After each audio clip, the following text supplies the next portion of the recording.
wa ala alihi wa sahbihi wa man tabi'ahum bi ihsanin ila yaumiddin.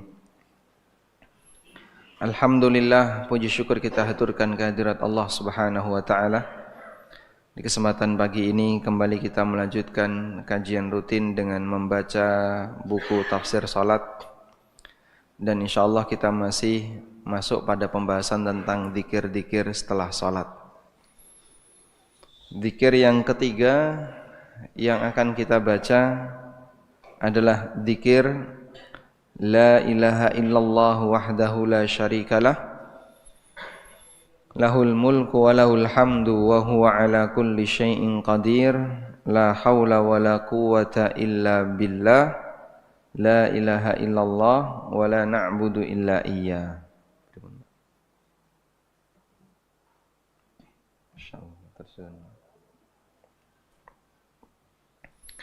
La ilaha illallah wa la na'budu illa iyyah lahun ni'matu wa lahul fadlu wa lahus sana'ul hasan la ilaha illallah mukhlishina lahuddin walau karihal kafirun. Insyaallah penapal nggih. Sampun. Dan zikir ini diriwayatkan dari sahabat Ibnu Zubair, Abdullah bin Zubair. Kana Ibnu Zubair yaqul fi duburi kulli salatin hina yusallimu. Ibnu Zubair membaca doa di atas setelah beliau salam. La ilaha illallah wahdahu la syarikalah lahul mulku wa lahul hamdu wa huwa ala kulli syai'in qadir. La haula wa la quwwata illa billah la ilaha illallah wa la na'budu illa iyyah lahun ni'matu wa lahul fadlu wa lahus sana'ul hasan la ilaha illallah mukhlishina lahuddin walau karihal kafirun. Ada berapa kalimat itu? La ilaha illallah wahdahu la syarikalah lahul mulku wa lahul hamdu wa huwa ala kulli syai'in qadir. Satu. La haula wa la quwwata illa billah. Dua. La ilaha illallah wa la na'budu illa iyyah. Tiga. Lahun ni'matu wa lahul fadlu wa lahus sana'ul hasan. Empat. La ilaha illallah mukhlishina lahuddin walau karihal kafirun. Lima. Menghafal 5 kalimat. Insyaallah sebagian besar kalau yang sudah rutin sudah hafal. Wa qala, dan kata Abdullah bin Zubair, kana Rasulullah sallallahu alaihi wasallam yuhallilu bihinna dubura kulli salatin. Rasulullah sallallahu alaihi wasallam beliau membaca zikir ini, membaca tahlil ini dubura kulli salatin, di setiap selesai salat. Dubur salat di sini maksudnya adalah setelah salam. Karena makna dubur bisa sebelum salam, bisa pasca salam.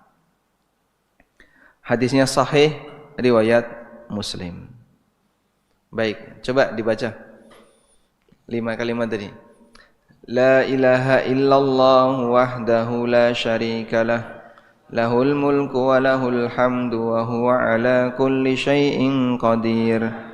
La ilaha illallah la haula wa la quwwata illa billah la ilaha illallah wa la na'budu illa iyyah lahun ni'matu wa lahul fadlu wa lahus sana'ul hasan la ilaha illallah mukhlishina lahuddin walau karihal kafirun.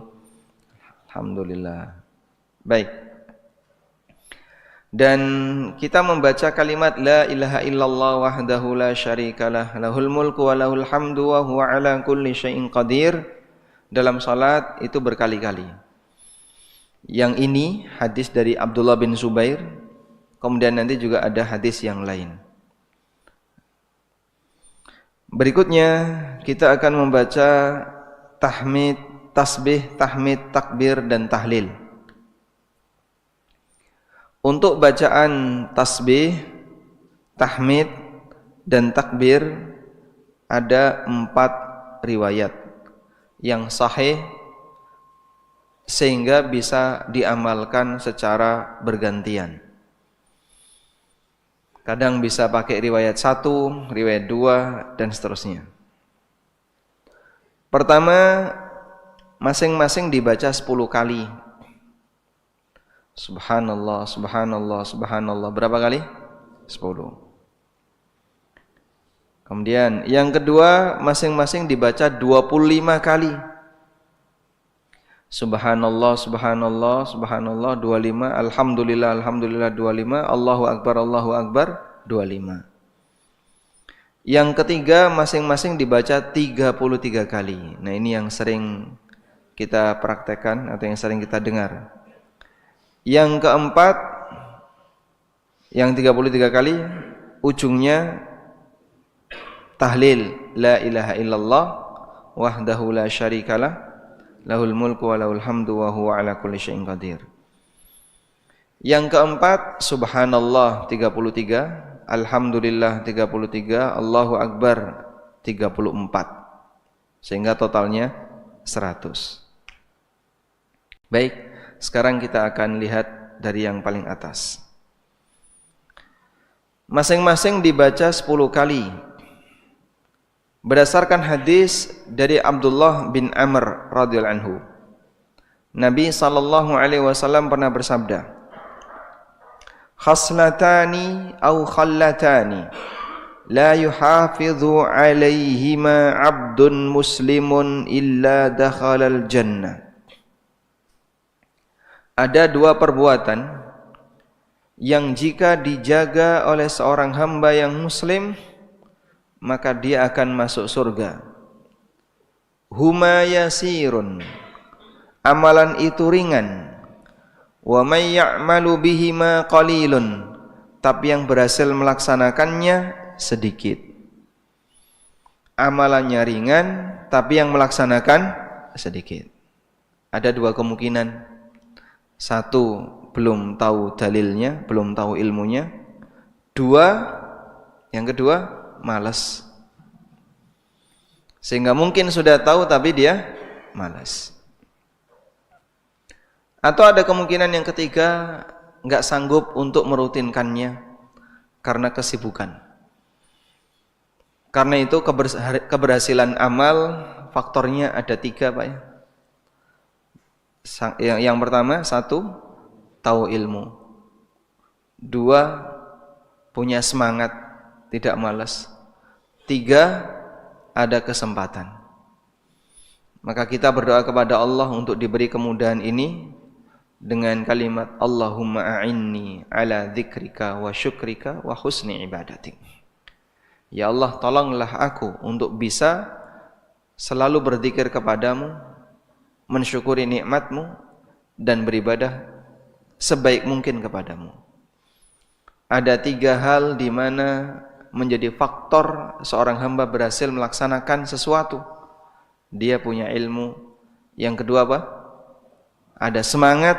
3, ada kesempatan. Karena itu Nabi SAW berlindung kepada Allah dari 2 sifat penghalang amal. Minal ajz wal kasal. Allahumma inni a'udzubika minal ajzi wal kasali. Ya Allah, aku berlindung kepadamu dari penyakit al-ajz. Al-ajz itu apa? Tidak mampu. Mungkin karena kesibukan, selalu ada penghalang sehingga tidak mampu mewujudkan. Yang kedua, wal kasal, rasa malas. Ada kesempatan, punya kemampuan, tapi malas. Dan malas itu urusan perasaan ya, mental. Sehingga dia malas untuk melaksanakan. Karena itu orang yang malas, salah satu di antara dampak buruknya adalah su'ul kibar. Nek wis tuwa jadi taruhannya. Su'ul kibar, kondisi buruk ketika di hari tua. Sehingga salah satu di antara doa Nabi sallallahu alaihi wasallam mohon kepada Allah, a'udzubika minal kasali wa su'il kibar. Aku berlindung kepadamu ya Allah dari rasa malas dan umur tua yang kondisinya buruk. Nek wis tua tambah medun kualitas ibadahnya, itu salah satu di antara dampak ketika dia masih muda, masih kuat, tapi dia tidak maksimalkan untuk beribadah. Iya Pak, nek awakku niki nek ibadah ya berling. Nek kober karo pas eling. Nek eling ora kober, nek kober ora eling. Jadi ini gagal terus. Baik. Kita lihat di sini, huma yasirun wa may ya'malu bihima qalil. Mudah tapi yang melaksanakannya sedikit. Bagaimana amalan itu? Dua amalan itu, yang pertama zikir setelah salat, yang kedua zikir sebelum tidur. Nah, saya rada antep ya pas sebelum tidur itu. Yang agak berat ya.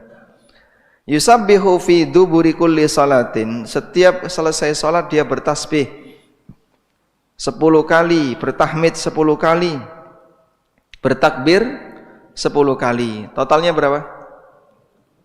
30. Totalnya 30. Sejumlah salat ada berapa? 5. Jadinya 150. Dilipatkan 10 kali jadi 1.500. Maka Nabi SAW mengatakan, fadzalika khamsuna wa mi'atun bil lisan wa alfun wa khamsumi'atin fil mizan. Terucap di lisan 150 kali. Terucap di lisan 150 kali, tapi di timbangan amal 1.500 kali. Hanya dengan rutin subhanallah, subhanallah, subhanallah 10 kali. Selesai salat wajib, berarti jenengan nanti 5 kali. Salatku bolong siji ya Pak. Ya enggak boleh kayak gitu ya, harus dikerjakan ya. Baik. Selanjutnya, wa yukabbiru arba'an wa thalathin. Idza akhadha majja'aka wa yahmadu 33 wa yusabbihu 33. Selanjutnya, yang kedua adalah ketika dia mau tidur, wis mapan, akhadha majja'ahu, dia mengambil tempat tidurnya, maksudnya apa? Mapan turu. Dia bertakbir 34 kali, tahmid 33 kali, tasbih 33 kali. Totalnya berapa? 100. Kata Nabi SAW, fadzalika mi'atun bil lisan. Yang terucap dalam lisan 100 kali, wa alfun fil mizan, tapi di timbangan nilainya 1000 kali. Sehingga totalnya berapa? Totalnya berapa? Yang pertama 1.500, yang kedua 1.000. Jadinya 2.500 zikir setiap hari. Siapa yang mempraktekkan ini rutin, dakhalal jannah. Jaminan dari Nabi SAW, dia akan masuk surga. Ringan enggak kira-kira jamaah? Ringan? Hah? Ringan dalam teori, berat dalam praktek. Maka Nabi SAW mengatakan, huma yasirun wa may ya'malu bihima qalil. Saya mencoba untuk mempraktekkan, sering gagal. Jadi misalnya selesai salat wajib, subhanallah, subhanallah, kajian udah siap Pak. Ya wis pedot. Sehingga belum sempat selesai sudah harus siap untuk kajian. Dan kadang belum selesai sudah diajak ngomong sama yang lain. Pedot ya. Susah ternyata dalam prakteknya. Maka jamaah, ketika Anda sholat, satu, jangan bawa HP. Kalau bawa HP, jangan sentuh sampai dzikir selesai. Nah, kadang kan orang sudah gatel ya, misalnya selesai sholat, HP ini melumah kayak gini Pak. Buat baca Quran. HP-nya seperti ini.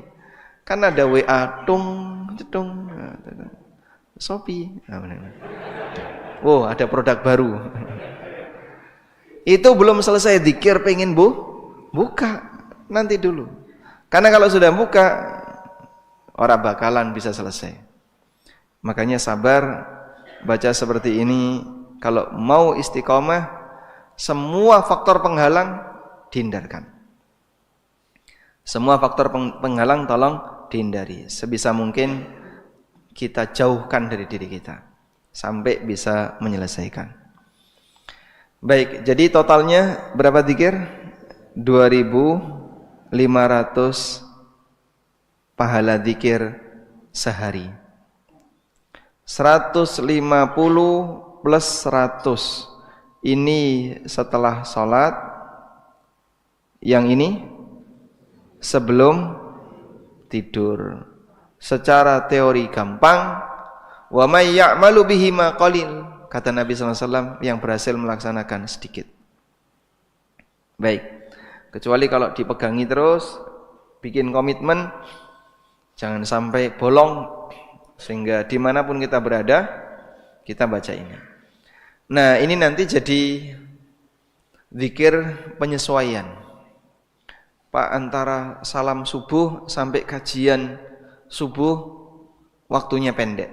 Jadi zikir kita enggak cukup waktunya baca subhanallah, subhanallah, subhanallah 33 kali kan panjang. Maka Anda bisa jadikan ini sebagai alternatif. Kalau 33 kali enggak selesai, baca berapa? 10 kali. Baik, sekarang kita beralih ke bacaan 25 kali. Dari Zaid bin Thabit radhiyallahu anhu, beliau mengatakan, Umiru ayyusabbihu dubura kulli salatin 33 wa yahmadu 33 wa yukabbiru 34. Mereka para sahabat diperintahkan untuk bertasbih selesai salat 33 kali, bertahmid 33 kali, bertakbir 34 kali. Fa utiya rajulun minal ansari fi manamihi. Hingga satu ketika ada seorang lelaki Ansar yang bermimpi. Faqila lahu, maka dalam mimpinya itu dia melihat ada orang yang mengatakan kepadanya, Amarakum Rasulullah sallallahu alaihi wasallam an tusabbihu dubura kulli salatin. Rasulullah sallallahu alaihi wasallam memerintahkan kalian untuk bertasbih selesai salat 33 kali, bertahmid 33 kali, bertakbir 34 kali. Qala, kemudian orang Ansar ini mengatakan, "Na'am, benar, seperti itu perintahnya." Qala, kemudian orang yang dalam mimpi ini mengatakan, "Faj'aluha 25." Jadikan 25 kali. Waj'alu fiha tahlil, tapi ujungnya ada lafaz tahlil. Ujungnya ada lafaz tahlil. Falamma asbaha, keesokan harinya, atan nabiyya sallallahu alaihi wasallam fadzakara dzalika lahu. Keesokan harinya orang ini pun mendatangi Nabi sallallahu alaihi wasallam, kemudian beliau ceritakan hal itu, faqala, lalu kata Nabi sallallahu alaihi wasallam, ij'aluha kadzalik. Kalau begitu jadikan seperti arahan dalam mimpimu. Baik. Ini mimpinya siapa, Pak? Sahabat. Loh, katanya mimpi manusia biasa bukan wahyu. Tapi kok sahabat ini dapat arahan tentang zikir. Apa itu bukan wahyu, Pak? Manusia tidak dapat wahyu. Ya.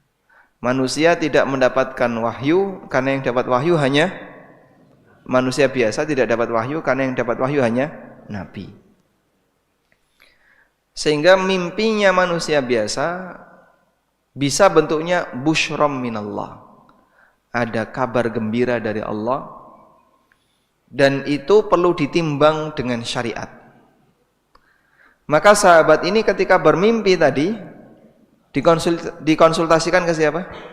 Rasulullah SAW. Ya Rasulullah, saya bermimpi seperti ini. Kemudian Nabi SAW mengatakan, ya sudah, kalau begitu laksanakan sesuai dengan mimpi itu. Akhirnya dilaksanakan sesuai dengan mimpi tersebut. Sehingga kalau sudah dapat restu dari Nabi SAW, namanya apa? Namanya sunnah takririyah. Namanya sunnah takririyah. Dan ini hanya berlaku ketika Rasulullah SAW masih hidup. Pasca wafatnya beliau, maka sudah tidak ada lagi sunnah takririyah. Contoh yang lain, amalan yang sebelumnya bersumber dari wahyu. Amalan apa, Pak? Hah? Dari mimpi. Amalan yang sebelumnya bersumber dari mimpi. Contohnya apa? Azan. Siapa yang bermimpi diajari azan? Siapa yang bermimpi diajari azan? Bukan. Bukan Bilal. Siapa? Sahabat, ya. Siapa nama sahabatnya? Abdullah bin Zaid. Abdullah bin Zaid. Dan ada yang mimpi yang sama yang dialami oleh Umar bin Khattab radhiyallahu anhu.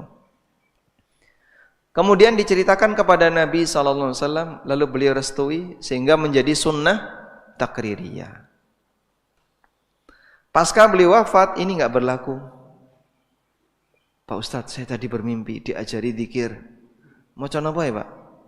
Inna a'tainakal kautsar 1000 kali selesai sholat subuh. Jenengan mimpinya kapan? Baru subuh. Pas jenengan pengajian, aku turu ngimpi diajari maca inna a'tainakal kautsar 1000 kali. Ini mimpi di tempat yang tidak benar ini. Kudune wayahe kajian niku napa?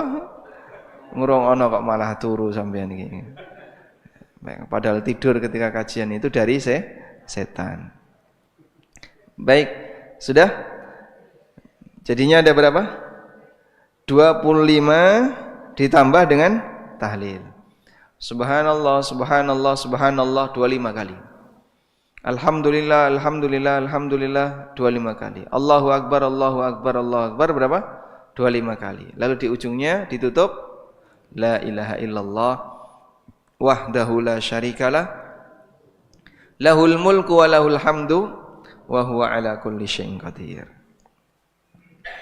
Selanjutnya dibaca masing-masing 33 kali. Dari Abu Hurairah radhiyallahu anhu, Nabi sallallahu alaihi wasallam bersabda, "Man sabbahallaha fi duburi kulli salatin 33." Siapa yang bertasbih mensucikan Allah, membaca subhanallah selesai salat 33 kali. Wa hamidallaha, dia bertahmid 33 kali dan bertakbir 33 kali. Fatilka tis'atun wa tis'un, totalnya 99. Wa qala tamamal mi'ah, dan penyempurna yang ke-100 dia baca la ilaha illallah wahdahu la syarikalah lahul mulku wa lahul hamdu wa huwa ala kulli syai'in qadir. Apa keutamaannya? Ghufirat khatayahu wa in kanat mithla zabadil bahri. Dosanya akan diampuni walaupun sebanyak zabadil bahri, buih di lautan. Rano sing iso ngitung jumlah buih di lautan.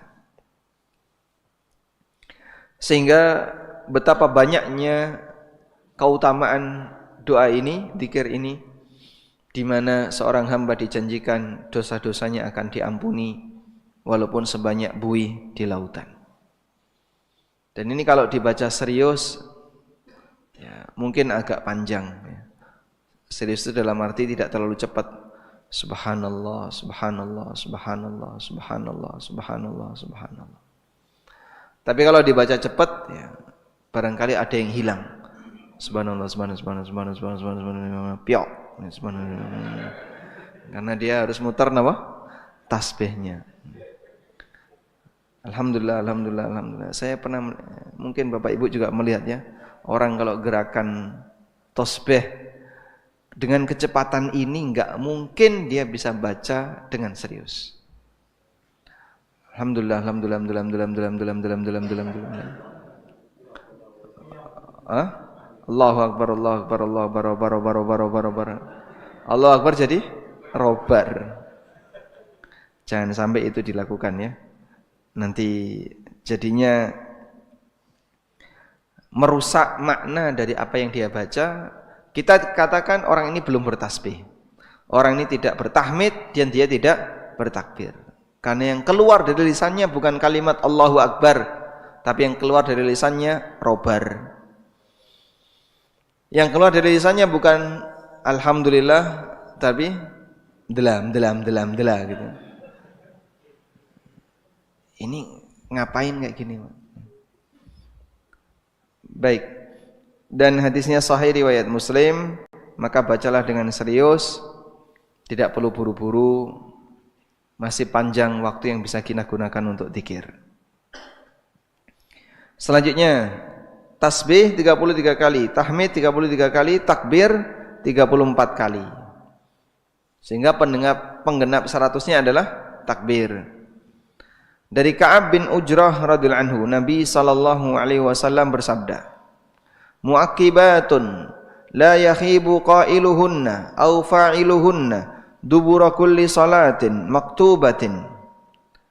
Ada zikir-zikir yang tidak akan merugi. Ada zikir-zikir yang tidak akan merugi bagi orang yang mengucapkannya setelah salat wajib. Yang pertama, tasbih 33 kali, tahmid 33 kali, takbir 34 kali. Disebut oleh Nabi SAW dengan mu'aqibat. Zikir itu adalah mu'aqibat. Kenapa disebut dengan mu'aqibat? Dari kata aqba. Aqba itu artinya setelah. Aqba artinya setelah. Aqba kulli salatin berarti setelah salat. Muaqibatun karena zikir ini dibaca setelah salat. Muaqibatun zikir-zikir yang dibaca setelah salat. La yakhibu qailuhunna, orang yang membacanya tidak akan rugi untuk membacanya di setiap selesai salat. Hadisnya sahih riwayat Muslim. Subhanallah berapa kali? Alhamdulillah, Allahu Akbar, total 100. Walhamdulillah. Berikutnya membaca ayat kursi.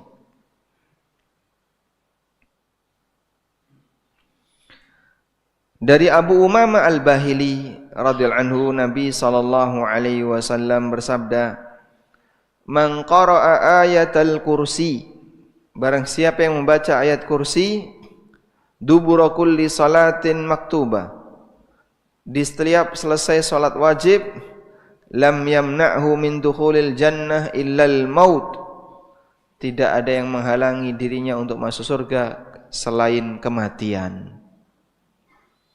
Maksudnya ada orang salat wajib, selesai salat wajib dia membaca ayat kursi, maka akan masuk surga andaikan dia setelah itu mati.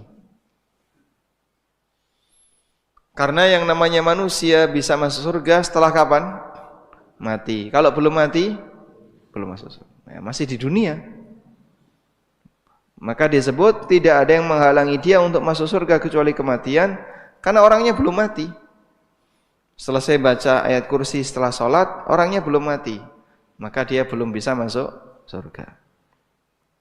Baik. Berarti kalau didoakan semoga cepat masuk surga itu artinya apa, Pak? Hah? Semoga cepat mati. Sehingga doanya, ya Allah masukkanlah kami ke dalam surga. Ya. Tidak digantungkan dengan waktu. Taib. Artinya tidak ada yang memisahkan dia dengan surga selain kematian. Karena orangnya masih belum mati sehingga dia masih berada di kehidupan dunia. Taib. Tapi ini berat ya, baca ayat kursi selesai sholat secara rutin. Karena kadang belum selesai, koncone wis do ngilang kabeh wis. Tinggal sendirian di masjid, akhirnya melu-melu metu. Ayat kursinya enggak kebaca. Zikir keenam, membaca surat Al-Ikhlas, Al-Falaq dan An-Nas.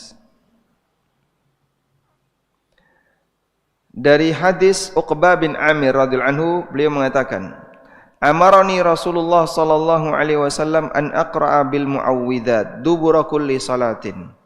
Rasulullah SAW memerintahkanku untuk membaca al-muawwidzat, surat Al-Ikhlas, Al-Falaq dan An-Nas di penghujung setiap salat. Sehingga seusai baca ayat kursi bisa baca ini. Atau baca ini dulu baru ayat kursi. Dua-duanya boleh. Secara urutan longgar. Karena ini berasal dari hadis yang terpisah. Berasal dari hadis yang terpisah. Saya sebutkan ini.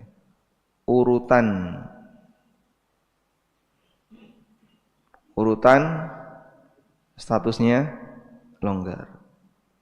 Karena berasal dari dalil yang apa tadi? Terpisah. Sehingga Al-Ikhlas, Al-Falaq, An-Nas duluan baru ayat kursi boleh. Kenapa disebut dengan Al-Muawwidzat? Kenapa disebut dengan Al-Muawwidzat? Karena dari kata a'udzu. Dari kata a'udzu, aku berlindung. Muawwidzat berarti surat yang isinya permohonan perlindungan.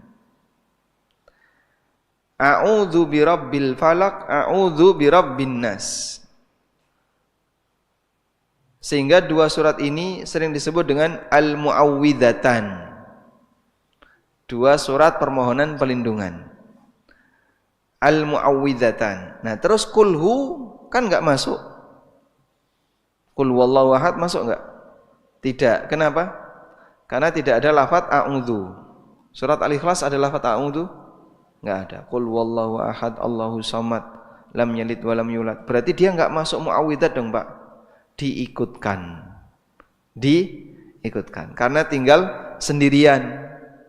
Maka al-muawwidzat artinya membaca 3 surat tadi. Al-Ikhlas, Al-Falaq dan An-Nas. Wallahu alam. Kenapa disebut al-muawwidzat? Dari kata a'udzu.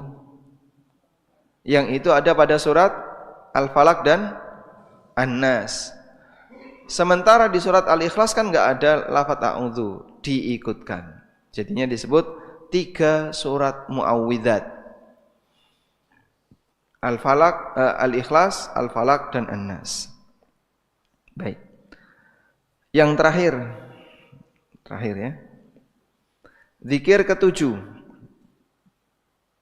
Membaca Allahumma inni as'aluka ilman nafi'a wa rizqan thayyiba wa amalan mutaqabbala. Khusus seusai salat subuh. Khusus seusai salat subuh. Dari Ummu Salamah radhiyallahu anha, beliau mengatakan, kana yaqulu idza shalla subha hina yusallimu Allahumma inni as'aluka ilman nafi'a wa rizqan thayyiba wa amalan mutaqabbala.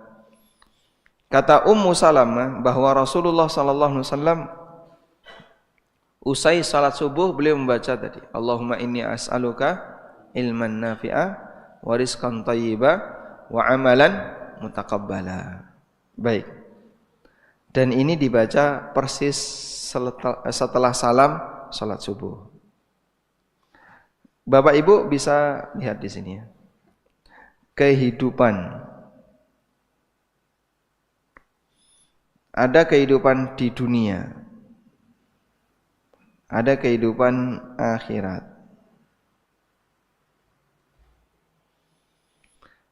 Kehidupan di dunia itu bekalnya apa?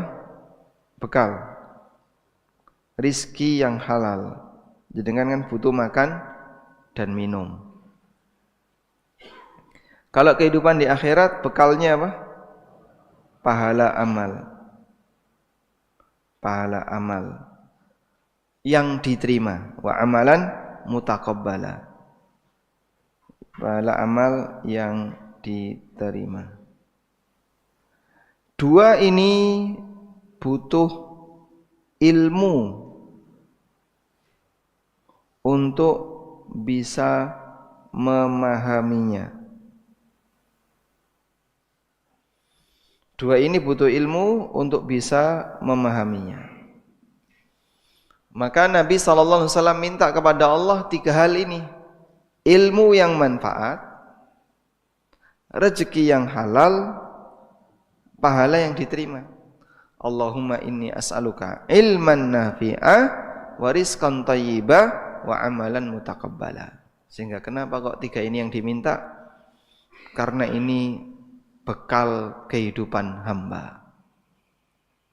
Wallahu a'lam. Walhamdulillahirabbil alamin. Selesai ini penutup ya. Alhamdulillahilladzi bi ni'matihi tatimmus shalihat. Sudah selesai. Ini lupakan saja yang bagian akhir. Ya, nanti halaman terakhir jenengan sobek itu boleh ya. Baik, cukup. Sudah selesai buku tafsir salat. Berikutnya kita pindah ke tafsir Ibnu Katsir. Mau bahas apa selanjutnya? Setoran doa. Salat sunnah. Usulan yang pertama salat sunnah. Ada lagi? Tafsir Al-Fatihah. Ada lagi? Larangan-larangan dalam salat. Kemudian kehidupan setelah kematian. Jauh sekali. Baik. Ditampung ya panitia ya. Nanti ilmu waris. Nanti panitia yang akan memutuskan buku apa yang akan dibahas. Baik. Semoga apa yang kita pelajari ini bermanfaat, dan yang sudah bawa buku, yang sudah selesai menghatamkan, silahkan ditularkan ke yang lain ya. Barangkali kita bisa sama-sama bersaing dalam mendapatkan pahala, insyaallah taala. Wassallallahu ala nabiyyina Muhammadin wa ala alihi washabbihi wasallam. Bolehkah fotokopi tambahannya? Boleh ya. Boleh fotokopi tambahannya. Ngubungi panitia. Panitia. Mana panitia? Nanti ngubungi panitia. Harganya sama seperti aslinya, enggak apa-apa ya. Nanti untungnya diambil oleh panitia.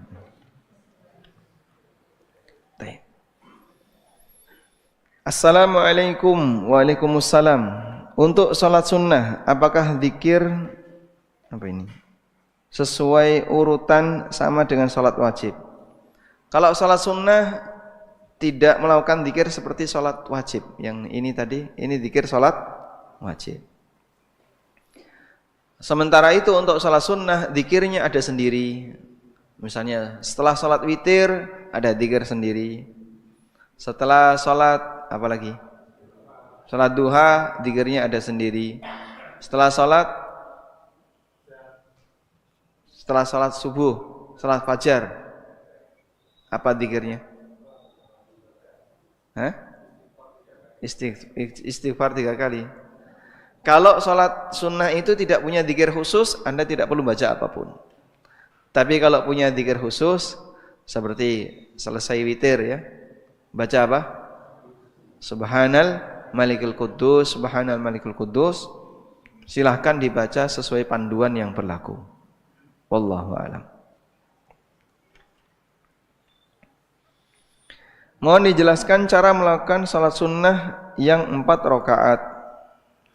Untuk salat sunnah yang 4 rakaat seperti qobliyah zuhur, cara pelaksanaan yang benar adalah 2 salam, 2 salam. Yang lebih benar. Meskipun andaikan 4 sekaligus boleh enggak Pak? Boleh, tapi kalau 4 sekaligus tanpa duduk tasyahud awal. Sehingga langsung 4 tanpa duduk tasyahud awal. Namun yang lebih tepat adalah 2 salam, 2 salam. Wallahu a'lam. Assalamualaikum. Waalaikumsalam. Apabila punya utang atau dosa kepada seseorang, tapi yang diutangi sudah meninggal, bagaimana cara membayar dan penyelesaiannya? Kalau utangnya utang harta, misalnya si A punya utang dari si B senilai 10 juta. Lalu B ini meninggal, bagaimana cara si A mengembalikan uang 10 juta itu? Serahkan ke ahli waris. Karena hartanya B, pasca B meninggal otomatis jadi milik ahli waris. Maka A serahkan harta itu ke ahli waris. Siapapun dia, bisa istrinya, anaknya, yang jelas nanti urusan mereka yang akan membagi sesuai dengan panduan warisan. Tapi kalau bentuknya kesalahan Pak, bukan harta, misalnya pernah mencubit, ya. Kalau kesalahan seperti ini, Anda tidak mungkin bisa minta maaf jika yang bersangkutan sudah meninggal. Maka perlukah kita datang ke ahli waris? Untuk ke ahli waris tidak perlu, kecuali pembunuhan. Kalau pembunuhan nanti ahli waris bisa nuntut qisas.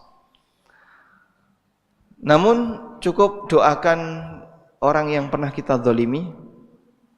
Ya Allah, ampunilah fulan, ampunilah si A, ampunilah si B.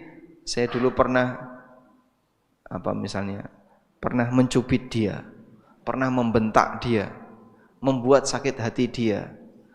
Kita doakan semoga beliau dimaafkan, diampuni oleh Allah, dan semoga nanti tidak berlanjut di akhirat. Baik, selanjutnya, ilmu dan semangat di bulan Ramadan sudah saya siapkan, Masya Allah. Mental pun sudah matang dan sudah berpengalaman, ya, karena sudah bertahun-tahun ya. Tapi prakteknya tidak sesuai dengan doa yang saya panjatkan. Berikan nasihat supaya target tercapai. Alhamdulillah Anda sudah punya muqaddimah. Cuman masalahnya begini ya, kita sudah persiapan besok Ramadan. Saya sudah ngerti gimana cara puasa yang benar, karena kan fikih tentang Ramadan mungkin sering didengar. Saya sudah punya kesiapan untuk puasa, punya kesiapan untuk tadarus Quran. Lalu kenapa ketika masuk Ramadan kok masih banyak yang gagal? Karena maksiatnya juga berulang. Sehingga selama hawa nafsu yang ngajak maksiat itu masih dominan, tidak akan mungkin orang ketika puasa nol dari dosa. Kecuali kalau misalnya dikondisikan ya. Saya sepanjang Ramadan ini tidak mau maksiat. Dia di masjid atau di dalam rumah, hanya ke masjid setiap salat 5 waktu dan tidak mau menggibah siapapun. Bisa kira-kira? Hah? Yang perlu diamankan siapa? Istrinya. Itu suami kadang pengen gak gibah, tapi kadang istrinya datang curhat, mbok koncone, mbok tonggone, sesama wali murid. Nek dikandani wis ora usah gibah. Terus aku ngomongnya karo sapa?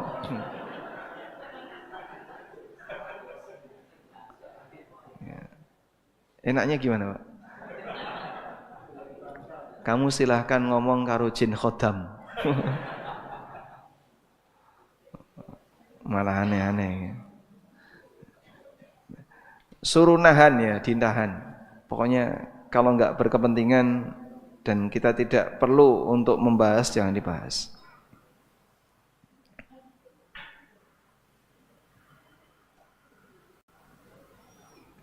Assalamualaikum. Waalaikumsalam. Kalau sudah sholat duha di awal waktu, apakah di rumah masih sholat duha lagi?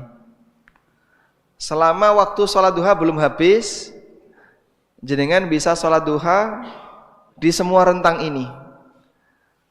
Mau keluar masjid, sholat duha. Pulang ya. Sampai di rumah, waktu kosong, sholat duha lagi. Istirahat. Kemudian sebelum duhur, kurang lebih 20 menit, selesai wudu, duha lagi. Bisa. Sehingga sholat duha itu yang penting di sepanjang rentang waktu duha. Waktu sholat duha berapa menit setelah subuh? Tergantung cuaca sebenarnya, tergantung musim ya. Kalau lagi matahari di utara, waktu subuh itu pendek. Matahari di selatan, waktu subuh lebih panjang. Sehingga nanti pastinya berapa menit beda-beda antara satu dengan yang lain. Cuman setelah ada tanda matahari terbit, itu kan terbit di garis terbit. Kita nggak boleh sholat tunggu sampai agak tinggi. Dan sebagian menyebutkan butuh waktu kurang lebih 15 menit. Pun cekap dereng ini sudah 15 menit? Belum. Saya lanjutkan.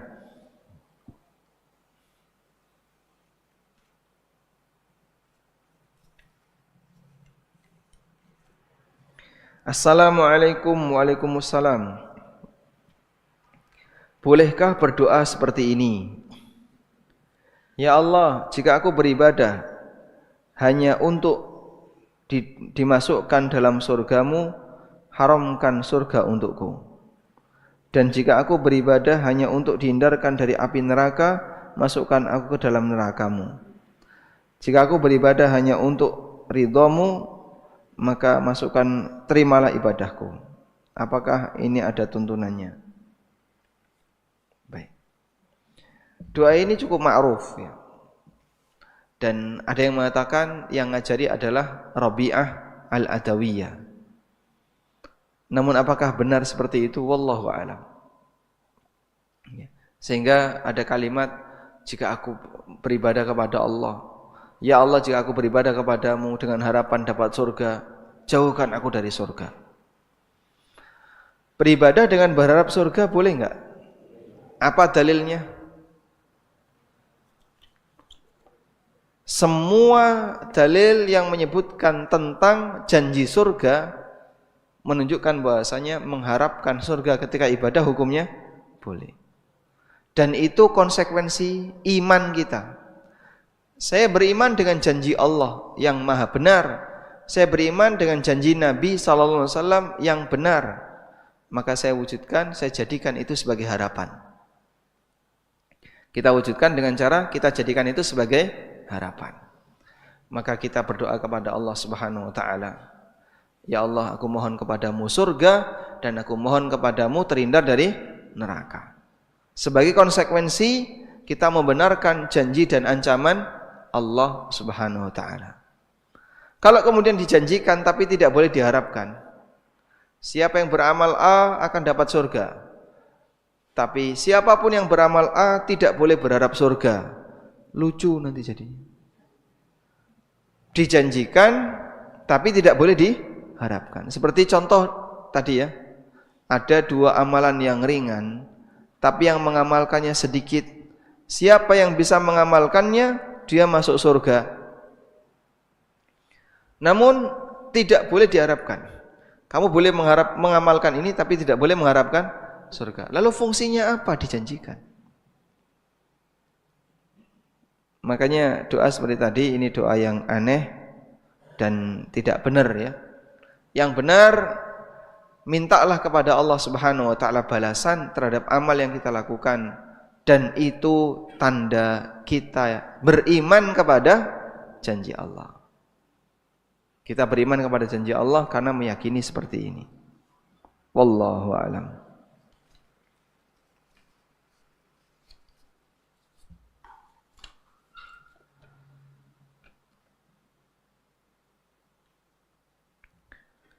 Assalamualaikum. Waalaikumsalam. Apakah istri harus tetap taat dan melaksanakan kewajiban kepada suami yang sudah tidak melaksanakan kewajiban sebagai imam, tidak pernah sholat tahajud, tidak pernah puasa sunnah, tidak pernah baca Quran, hanya ibadah yang wajib saja? Masya Allah. Andai kan beliau ibadah yang wajib saja sampai meninggal dunia, insya Allah dia sudah menunaikan tugasnya sebagai hamba Allah. Dan jika itu serius, insya Allah dapat surga. Ada orang Badui tinggal di pedalaman, datang ke Madinah, lalu tanya kepada Nabi SAW, ya Rasulullah, jelaskan kepadaku sholat apa yang Allah wajibkan. Nabi SAW menyebutkan sholat 5 waktu. Illa anta tatawwa'a, kecuali kalau kamu mau menambahkan yang sunnah. Puasa apa yang wajib untukku ya Rasulullah? Nabi SAW menjelaskan, puasa Ramadan. Kecuali kalau kau mau menambahkan yang sunnah. Terus sedekah apa yang wajib untukku? Sedekah berupa zakat. Kecuali kau kalau mau menambahkan yang sunnah. Jadi dia dijelaskan amal yang wajib. Ketika orang ini pergi, dia mengatakan, walladzi ba'atsaka bil haqq la azidu ala hadza wa la anqusuh. Demi zat yang jiwaku ada di tangan Allah dan demi zat yang telah mengutusmu dengan kebenaran, aku tidak akan tambahi dan tidak akan kurangi. Lalu dia pergi. Kemudian Nabi SAW mengatakan, dakhalal jannah in sadaqa. Kalau orang ini menjaga komitmen tadi, dia jujur dengan komitmennya, dia akan masuk surga. Dengan hanya melaksanakan kewajiban saja, orang bisa masuk surga. Maka walaupun suami Anda mungkin tidak pernah tahajud, tidak pernah baca Quran, tidak pernah puasa sunnah, hanya melaksanakan yang wajib-wajib saja, beliau insya Allah sudah jadi lelaki yang soleh. Maka istri wajib taat. Kalau istri enggak taat kepada suami, tapi dia lebih milih taat ibadah, rajin ibadah, ini istri durhaka. Karena taat kepada suami, ini kewajiban yang harus ditunaikan oleh wanita. Sebagaimana sabda Nabi SAW, idza shallatil mar'atu khamsaha wa shamat syahraha wa ahsanat farjaha wa ata'at ba'laha dakhalat al-jannata min ayyi babin sya'at. Apabila seorang wanita itu salat 5 waktu, menjaga puasa Ramadan, dan dia mentaati suaminya, menjaga kehormatannya, maka dia bisa masuk surga dari pintu manapun yang dia inginkan. Salah satu unsurnya apa? Taat sama suami. Maka wanita yang rajin tahajud tapi wani karo sing lanang, apa ini? Durhaka. Ini wanita durhaka. Wallahu a'lam.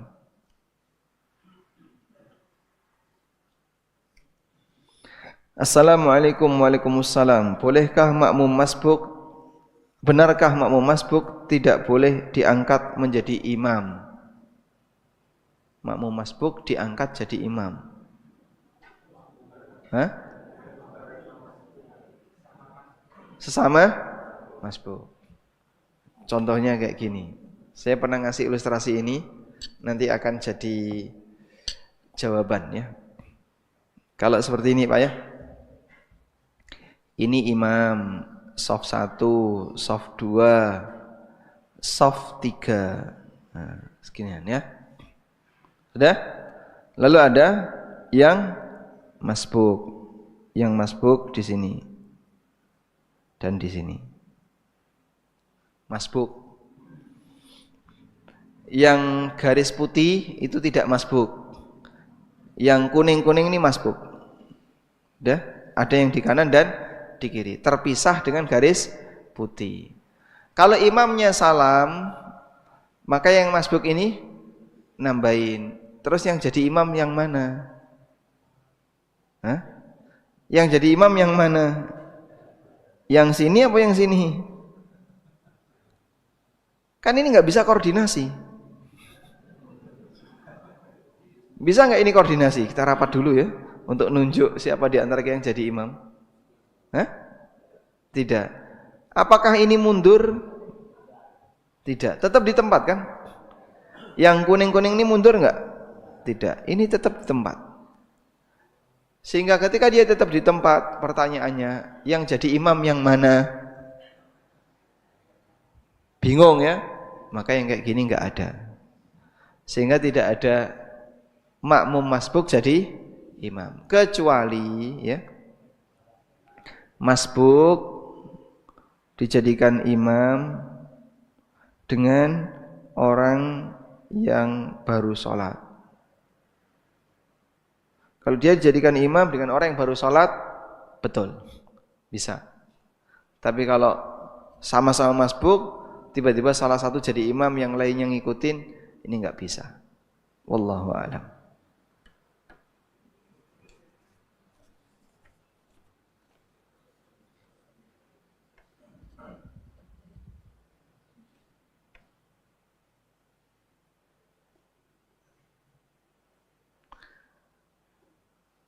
Assalamualaikum. Waalaikumsalam. Mohon jelaskan dalam jamaah yang tempatnya luas. Setahu saya berkembangnya tempat apa ini? Tempat kerja dari belakang imam.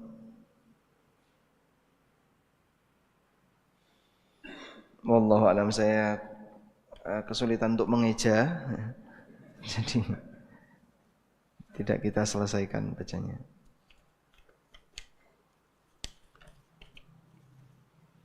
Assalamualaikum. Waalaikumsalam. Apakah kita berdoa disunahkan untuk bersalawat kepada Nabi SAW terlebih dahulu? Jawabannya dianjurkan.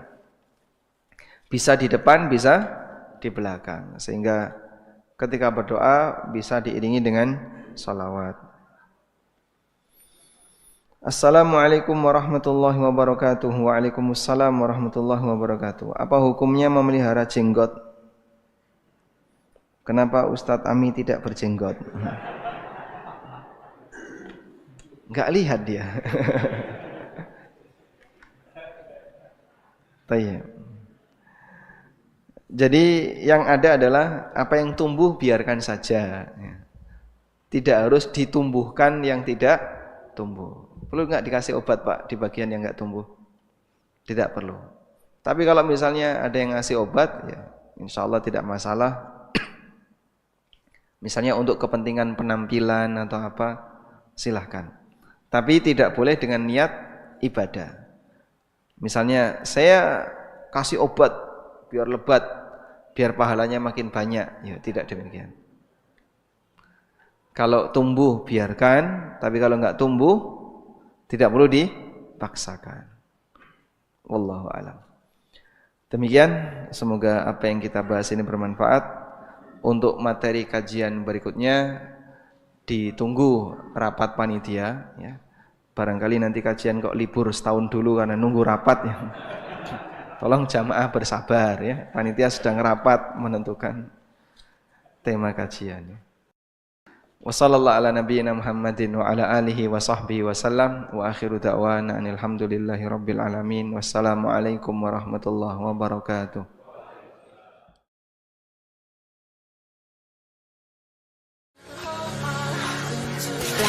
Love